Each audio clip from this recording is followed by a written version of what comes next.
Thanks for being here, y'all. One thing we want to kind of do today is share a lot. So the intention and purpose of having so many wonderful nonprofit professionals here on the call is we can utilize the chat box. You can click on the chat function at the bottom, allows you to kind of type where everyone can see. So we'll be asking kind of just for samples and examples of how each of you recognize, so we can make our suggestions, and we'll kind of talk about the theory behind it and share some of what our clients do. But we also want to hear from the room, because one of the most valuable things of this is getting to network with other nonprofits and see what awesome things they're doing. So we'll ask you to participate. If you want to unmute yourself and talk, you can, but I think mostly just using the chat feature helps us kind of keep everything moving along. So with that, I just want to kind of talk specifically about recognition and how it relates to the program, because this term gets thrown around a little bit differently depending on what charity and what part of the country you're in. So the main thing that we want to think about is recognition isn't just to thank the donor in the way that just thanking a donor would be. It's to draw attention to your program. That's actually the primary function of all recognition. If we're saying the word recognition, this is what we mean. It is a thank you. It is a stewardship touch point. It's kind of like the whole square rectangle thing. Like recognition is stewardship, but stewardship isn't necessarily recognition, vice versa. Recognition is the visible, public, draw attention, wave the flag, and say, look at all the awesome things that we're doing. It can be a way to thank your donor. It can be a way to steward your donors, but really it's about you. Recognition is for the charity, not the donor. We may mask it differently, but that's the way it should be thought about. Stewardship is the donor. Recognition is for the program. So as we walk through it, just kind of keep those things in mind. All right.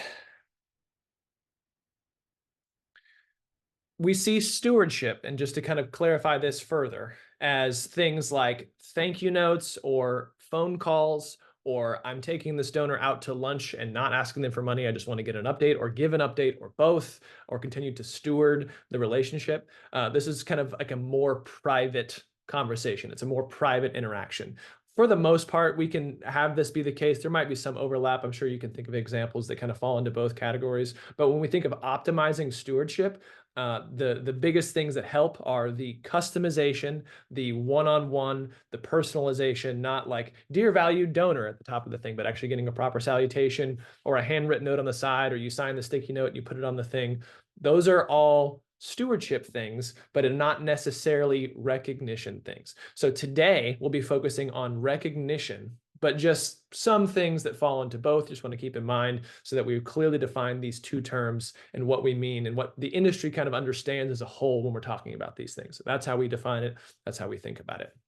So the first step, and I know I'm sure you've seen the title of this session, so you know how to recognize at each level. That's the differentiator. It's like, not only what do we do to recognize our donors, but then how do we segment our recognition properly at each of the levels. Now, this isn't the be all end all. You might have a different way of doing this that you do really well, and I think you should probably continue to do it that way. This is the way that we do it with our clients, and we've seen a lot of success with other nonprofits that we've interfaced with. This is kind of the soft ranges. Now, again, these also can change every 5 to 10 years with inflation, with costs. If you live in a high cost of living area, that also influences kind of how it is. Like if you live in Southern California or New York City, your low end gift should probably be a lot higher than if you're in rural South Dakota, just based on income and what things cost to be and have there.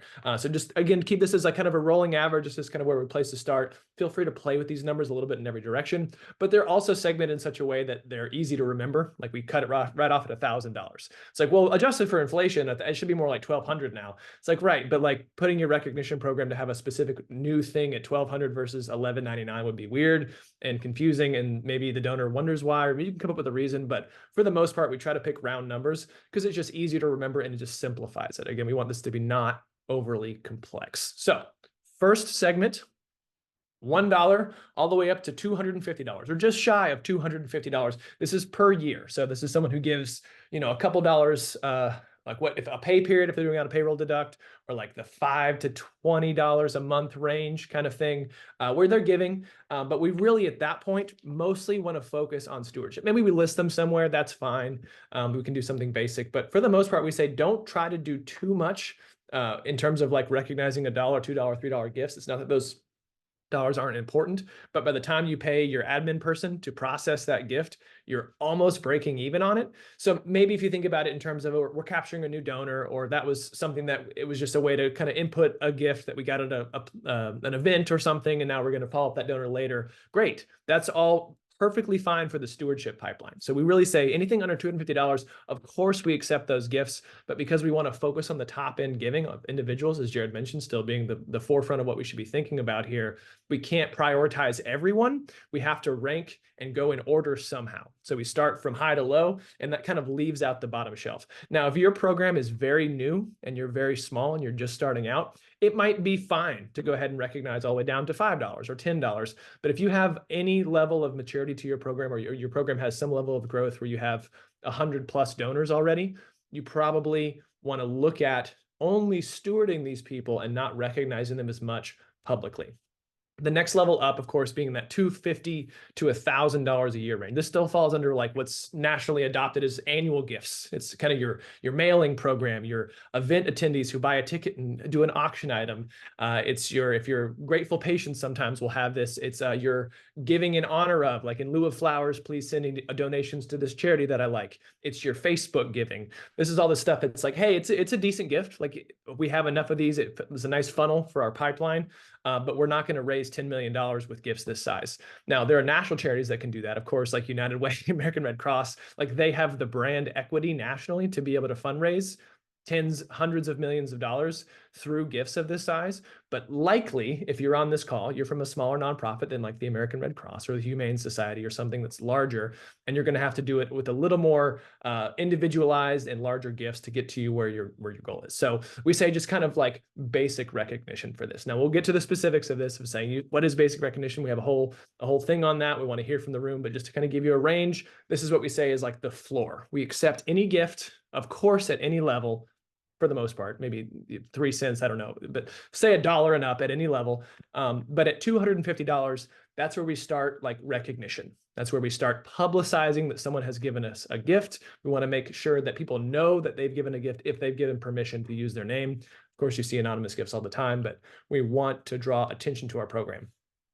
The next gap up from there looks pretty big, saying, okay, well, you went from 1,000 all the way up to 10,000. What if someone we have lots of people who give $5,000 gift. What happened to those people? If someone can give more than $1,000 per year, we highly recommend that you kind of encourage them into a pledge and give them the flexibility. If they can say, oh, I can do $2,000 or $3,000 or $4,000, see if you can have a conversation with them, because at that point, you're probably having a conversation. It's probably not an online gift at that point, about moving them into a multi-year pledge where they can pay at any rate. You know, almost 100% of gifts that are pledged or paid in this country, the return rate is incredibly high. They're not legally binding pledges, but people don't really dip out on them very often. You're pretty good bet you'll see that money. So we say if they can give more than $1,000 in a year, we want to kind of put them in a new category. We call it special gifts. Sometimes it's called mid-range giving, but this is kind of a next level of recognition. We want to do more stuff for the people who can give in the couple $1,000s a year range, which puts them in that like $10,000 plus range. The other advantage is we can recognize them for the full 10,000 at the time of the pledge. They don't have to give us $1, but because that pledge is like 99+% going to come in, we'll say, hey, we'll put you on our like annual report donor list in the website and on the wall and all the other places that you have recognition for $10,000, and we're going to leave you up there for 3 years to make that list look as big as possible. There's no rules about how we report recognition. We want to seem large. We want to seem successful. We want people's name on that list that others recognize and get inspired by, like, oh, I know John. I go to school with so-and-so. I go to church with so-and-so. And it helps grow that list even further. And then the final category, and maybe there's one even larger than this, but the final kind of main category where you need a policy in place probably is that $50,000 level. Again, this is pledged over 3, sometimes even more years.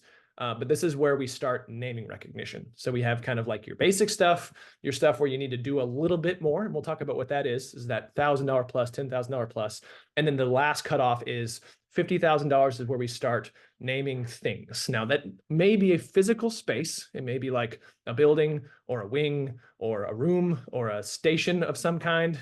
It might be a program. It might be a fund. It might be an endowment. We can get pretty creative with the stuff that we name these days. This is not like a brick campaign. We don't like brick campaigns because it's permanent recognition for usually under $500. Bad idea. But if we are doing a recognition properly, we don't name anything for less than $50,000. Some organizations are successful with stretching that down to $25,000. We find with our clients that we run out of stuff to name. Like there's just not enough things. We're going to get too many gifts at $25,000 to properly name it. Also, the value of the naming of the things, we set that. Like we are the treasury. We are the National Reserve when it comes to setting the exchange rate of name on a thing versus dollars. So why would we not want to set it at a higher dollar value so that we can ask for bigger gifts? There's no reason. No one ever gets offended. And there's also other things we can do for our $25,000 donors that aren't physically and permanently naming a thing. So those are the categories. I'm going to turn it over to Jenna. She's going to kind of walk us through some specifics on each of those. And we want to hear from y'all on what you do at each of these levels. Thank you, Jake. Good morning. Happy Friday, everyone. Let's dig in, and I am very excited to see you guys get engaged in the chat, as well as raise your hand if you've got a great example. We'd love to share resources and ideas from all of our clients and participants today. So thinking about your donors who give a one-time gift less than $250. What do they get? What's the tangible return of that contribution? When we think about stewardship, as Jake mentioned, this is below 250 legally. There are fewer recognition and reporting requirements on us as an organization. We don't even have to send a formal tax acknowledgement under $250. But how can we steward those donors thinking long-term, building your donor pipeline? You can certainly consider asking them to upgrade their gift, giving them a specific goal or giving society or some sort of initiative at which they might be able to make an impact. Giving them more information about the program, right? Telling them a little bit more about what they've supported and why we are thankful for their contribution. Offering to add them to your mailing list, right? Don't just dump them in your database and start to pepper them with all the messaging. Ask them, see how they respond and reflect on that. Offering engagement and volunteer opportunities is a great way to gauge their interest in a deeper relationship with your organization. Providing updates on your campaign progress, progress toward your fundraising goals. What else are you guys doing to engage and steward those donors that are currently giving less than $250? I know some of you are prioritizing your major gifts, and as you should, as a Pride client, we absolutely want you to maximize those major gifts first. But for those of you that have been in the game a little bit longer, what are you doing to begin to steward and continue to cultivate those on the lower end of the donor pipeline? Anybody got ideas? Everybody needs a warm beverage this morning, don't they? All right. Trish, let's move on. And definitely thank you, Marty, inviting them to educational programs, community outreach opportunities. I think that those are great ways to continue to engage and expose our entry-level donors to the work that we're doing. I'll jump in, Jenna. Yeah. Hey, Faith. We have not been successful yet, but we are always, although hope is not a strategy, we do have a strategy. And we think of, so I represent family physicians in Georgia. Our foundation is the Georgia Healthy Family Alliance. And we think of kind of our members as everyone gets to be a potential donor. We have a membership of about 3,200. A lot of those are residents and medical students with an interest in family medicine. And of course, those sweet, sweet doctors or soon to be doctors are typically up to their eyeballs in medical debt. Yep. So we have tried, and again, we are still on the hunt for it being successful, but we have tried to encourage them and make it relatively easier for us, being a very small shop, that they give through Giving Tuesday. So in Georgia, that is typically the week after Thanksgiving or the week before Thanksgiving. I'm not quite sure. We have a page there that's open year round. This past year, we actually asked our leaders, our resident and student leaders, like, what would make you or your colleagues give? Would it be, which of these programs speaks to you? And so we highlighted those programs, which is our immediate needs grants for healthcare purposes. We had some adorable pictures of, happy kids and younger family physicians. And then we gave them both buttons and a sticker. And we sent some of those out before Giving Tuesday, hoping that would generate so that people would wear it around campus and generate. And again, I can't say that it was successful, but our thought is that we are building future donors. So we're getting them in the mix with the expectation we'd love for you to give at any level.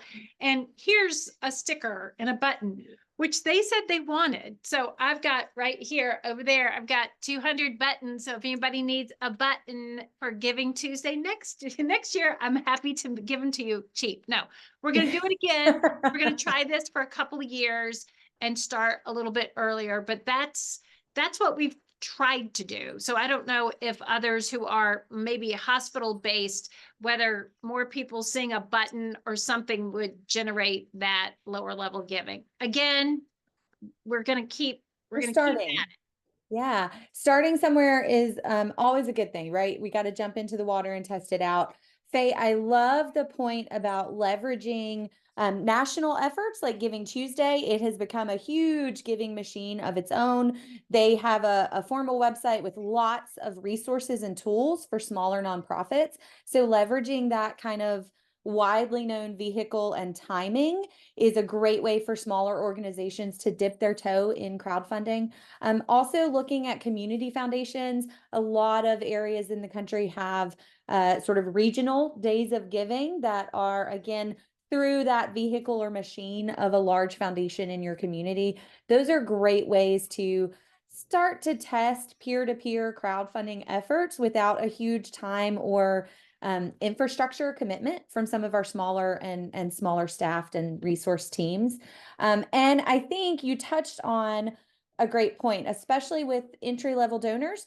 We've got to show them not only the value and impact of their contribution at that lower level, we've got to give them something as a return, right? Whether it's information in your case, providing resources and networking and connectivity to the current mentors and doctors in that specific space might be a great way for you to continue to deepen that relationship with your future physicians, so that you continue to keep them in the fold and thinking about you guys as a key area for future contributions. Let's look at those donors that are making one-time gifts in the $250 to $1,000 range. Again, in the Pride Philanthropy model, these are the folks that we would really lump in annual giving, right? They are not likely to make multi-year commitments, though they might want to have sort of a set it and forget it model, right? A monthly contribution that equals up to $1,000, $1,200. That's a great way to motivate a young professional or someone with maybe lower annual means to contribute, to really make a bigger impact over time through their giving. So thinking about those kind of low cost, oh, good, Faye, thank you so much for contributing. Thinking about low cost, zero cost ways that you can recognize these annual giving level donors. Listings on your website. I love your button. I want a button. Listings on your website, recognition on social media, adding, an annual giving society recognition page in your event programs. All of those are very low cost, minimal commitment sort of ways that we can honor and celebrate these annual giving donors. And again, never losing sight of, obviously, we got to raise the big dollars today. We've got to meet our immediate needs and impacts, but we have to have an eye on the future needs of our organizations. And the best way to build a strong donor pipeline is to get those folks into the fold and keep them there, right? Continuing to steward. Annual recognition events. If you have been in the Pride family for very long, you know that we will always discourage fundraising events because it's a huge time and energy suck. But we will absolutely be strong advocates of recognition or celebration events. These are incredible opportunities to share the impact with your donor base. They are incredible ways to get them to bring a +1 to the table and learn about what your organization is doing. And again, those low cost, kind of high visibility buttons and swag items that can continue to help your entry level donors share your story, and oftentimes can initiate a conversation where they might be willing to share their why, right? As a student, especially as a resident with debt up to your eyeballs, I bet it's awful easy to say, well, I'm not going to give. I've got to pay back my loans. I've got to set up my practice. Seeing that button is going to spur a conversation from a colleague or a peer. Why did you make that contribution? Why did you participate? Guys, I'd love to hear from you in the chat, or anybody else as brave as Faye to jump in and share some perspective on what you've done, particularly with this annual giving tier. I know they're on spring break right now, but we recently heard from our clients, the BCA in Louisville. They did an incredible effort in using swag to encourage additional employee giving. So they went really hard and leaned in and got some amazing items and just showed them to their staff at a staff meeting, and ultimately generated almost $60,000 in increased pledges from their very small and I would say mid-tier pay, low entry-level pay employees. So incredible ways to motivate giving and then to continue to build your brand. I don't know if the next slide is me or Marty. Trish, let's go on and move forward. All right, thinking about your donors that are giving pledges totaling 10,000 plus. Everything from those prior levels applies, right? Continuing to recognize your donors in low cost, no cost ways, using your social media as a way to identify and tag those folks. That is a really, I won't say organic way because it is intentional, but the spread of your messaging and the donor impact obviously is going to be organic through social media. The more shares, the more likes, all of that is going to promote your messaging and the need. Thinking about private recognition events, special treatment at your current events, right? You don't have to build a new event or a special new program just to recognize your donors. Giving them an early invitation, giving them an opportunity to bring a +1 when other attendees may not have that opportunity, leveraging just a little bit of special attention. We once offered all of our President's Circle donors a special parking pass. So they could call ahead, they could request a special VIP parking area. We had a section that was the closest and easiest access to the event space, and it was only for those donors that had given $1,500 or more in the prior year. Thinking about physical recognition items, again, those swag things are always sweet and important. Donor spotlights in your newsletters. This does not have to be a high cost printed piece. A simple monthly or quarterly newsletter that you're already doing just gets one new section, right? Every month you're going to add a donor shout out or recognition element, especially beneficial when you're looking at corporate and business partners, but individuals like a pat on the back and a little bit of recognition as well. Anybody have other ideas or examples? Lisa, did you have maybe a thought?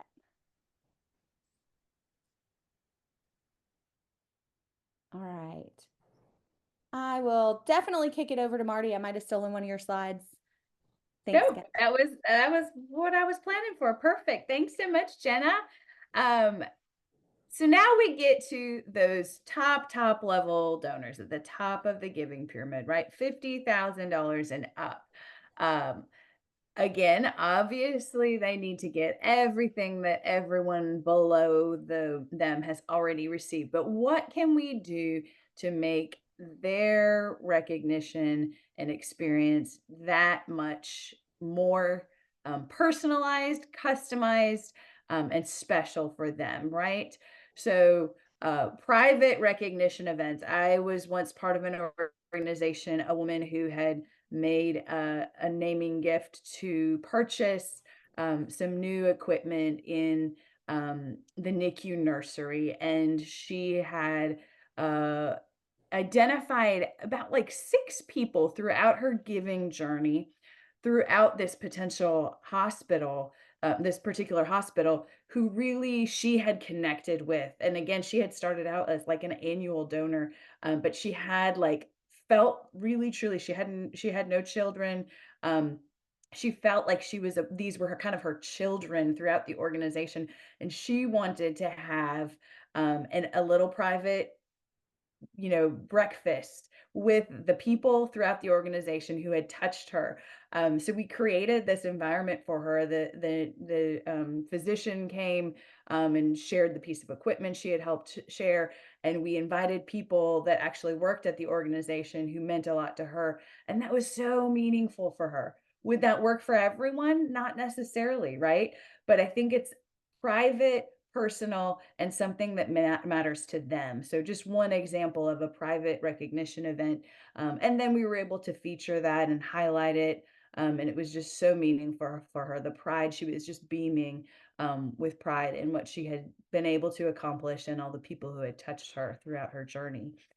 Naming rights on buildings, programs, funds. Jake talked a little bit about this. We try to have those commemorative naming rights for something that's meaningful. It can be on a building, it can be on a space.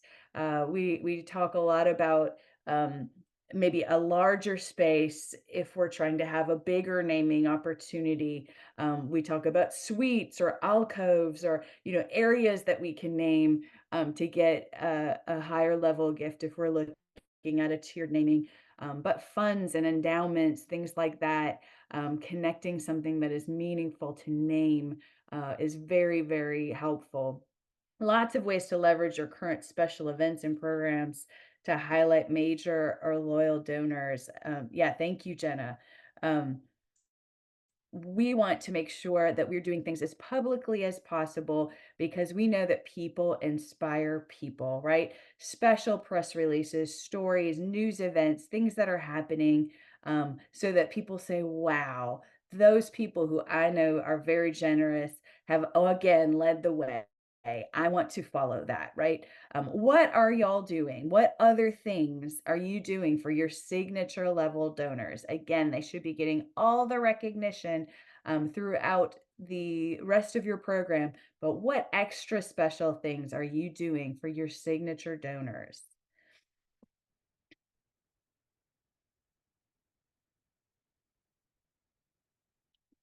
Nobody has a story? Come on, guys. We got a quiet group today. All right. Well, then let's move on to our recap. Keys to success and recognition. Let's remember to systemize things, right? If we don't have intentionality about it, other things are going to take precedent, take priority, not because they're more important, but they may feel more urgent, right? So if we create a recognition policy, we can help you with this, where we're able to create some consistency and we know what to expect. We're proactive rather than reactive, and we have a system in place. We will have success with recognition, right? We want to standardize most of it and customize where we can, right? If we have recognition gifts that have already been pre-selected, we can personalize how we present them to the person so it's meaningful to them. But we've got that structure in place. We've got a system in place. We have a standard. We know that everyone who gives $10,000 is going to get this crystal vase, right? We know that everyone who gives $250 is going to get this Tervis tumbler cup. We know exactly what's going to happen, and then we can customize and personalize so that we are donor centric, right? We want to prioritize that visibility, reach, the total impressions over really the quality or the price, right? Recognition, again, this is for us to showcase to the rest of our constituencies all of these generous people who have contributed so that that success breeds more success so we can have an even bigger impact. We don't have to buy an expensive specific item, especially if very few people see it. We have to buy the right thing that people will use and see, right? So we have lots of conversations in our committee meetings, what would be useful? What kind of item would be useful to you or would other people see you using? And oftentimes it's, some sort of something to drink out of. People are like, I sit in a conference room and lots of business meetings. I want other people to see that. That's a great idea. Not something that's stashed away in a drawer, right? People like being seen as generous in front of their peers, even if they don't care about recognition, right? So many people say, oh, I don't want to be recognized. That's not why I give. That doesn't matter to me. But if we're able to say to them, if you allow us to recognize you, you can help inspire so many additional gifts. Oftentimes people say, oh, well, okay, if it's going to help the cause, then I'd be glad to do that because I did this because it's important to me and I would be happy for other people to know that. So make sure we're having conversations and not just letting someone say, oh, no, I want to be anonymous. If they really, truly, ultimately choose to do so, we respect that. But if we're able to have that conversation, it's so much more inspiring for people to see others that they know make those decisions. With that, I want to open it up for questions. Does anyone have any questions for me or the rest of the Pride team before we get on with our days?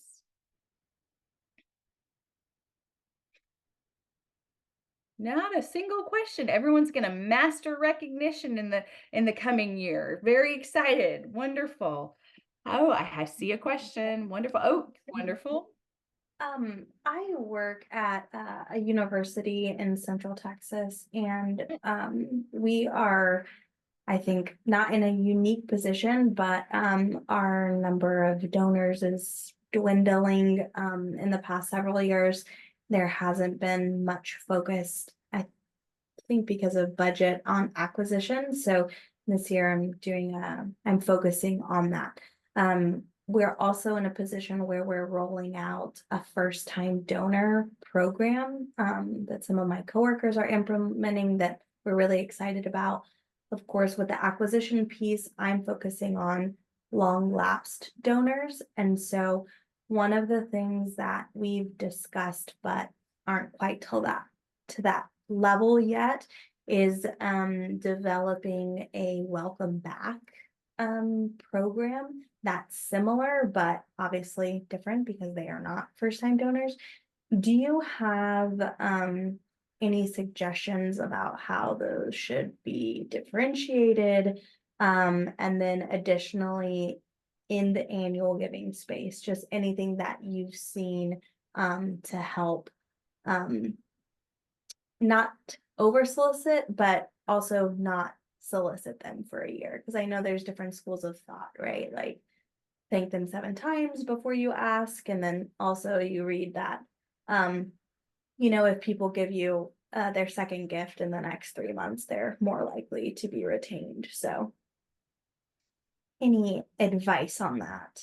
So I'll take the first one. I think what you asked about welcome back, anything unique and different. I love that idea because, I mean, I think when people identify as like, I'm part of the family and now I'm like, hey, I've been away, but I'm back now. I think anything special that you can do to acknowledge, like we recognized that you gave before and we're really happy to have you back. And I think it's about like you're part of the family and inviting them to something, inviting them in to feel that extra special, whatever it is, if it's a token that demonstrates that, or if it is, a gathering to get them all back together so they perhaps see others that they might know as a part of that. I think those are all great ideas. Would anyone else like to take the second question? Jenna, I think I saw you. I'm like Um, climbing out of my chair over here. Hey, yes. Zoe, you're at Texas State, right? I am. Yeah, so say hi to Brooks and the team. I'm super excited to see y'all on the call today. I spent a decade in higher ed and started really in annual giving and how we build that loyal donor pipeline. I love that you're thinking about a welcome back campaign. And I would encourage you to just seek really honest feedback. Sometimes asking questions and seeking their opinion, giving them space to explain their why. Especially in higher ed, a lot of times people don't give or don't renew their gift because they're not asked. And as you mentioned, right, when you're so focused as a team on the big gifts now, moving those major campaigns forward, we don't have a lot of time and resources to think about building that long-term annual gift donor pipeline. And so I would encourage you guys to consider a survey, a simple tool and communication to those donors that are 3 to 5 years lapsed, asking them why they stopped giving, thanking them for their past support, acknowledging that you've missed them, and asking if they'd be interested in learning about some current initiatives at the university. You guys are doing a lot of great work, and there's a lot of growth in San Marcos and at Texas State. So I think there's a lot of really good news to share, and a lot of fun ways that you can sort of plug them back into that community, without initially asking them for money, because I think that that's the key. Ask for their advice, ask for their feedback, and then you'll figure out what areas to start to target appeals towards. Great work. Thank you, Jenna, and thank you for your question, Zoe. I see another in the chat someone asking, how do you navigate donors who want to be anonymous? And I know that I sort of touched on that. I think it's super important on the anonymous side of things that if you are able to engage in dialogue, again, to say, I know that you have requested to be anonymous, but I would love to sort of understand your reasons why, because we know that people inspire people. Would you consider, taking a look at what that might look like and just opening up that conversation? Because again, if you're able to tell them that by their allowing you to recognize them, they would be inspiring others. Many people say, well, gosh, if it's going to help you that much, sure, I'd consider that. And then other people will say, here's my reason, or no, I absolutely closed off to that. And then you just have to back off. So, but I think that's important. And then I see that we have can you share the slide? And I think we got back to that. Is that correct? I think I've covered all the chat comments to this point. I apologize if I missed anything. For the good of the order, do we have any final questions or anything that was dropped in the chat that got overlooked? Okay, well.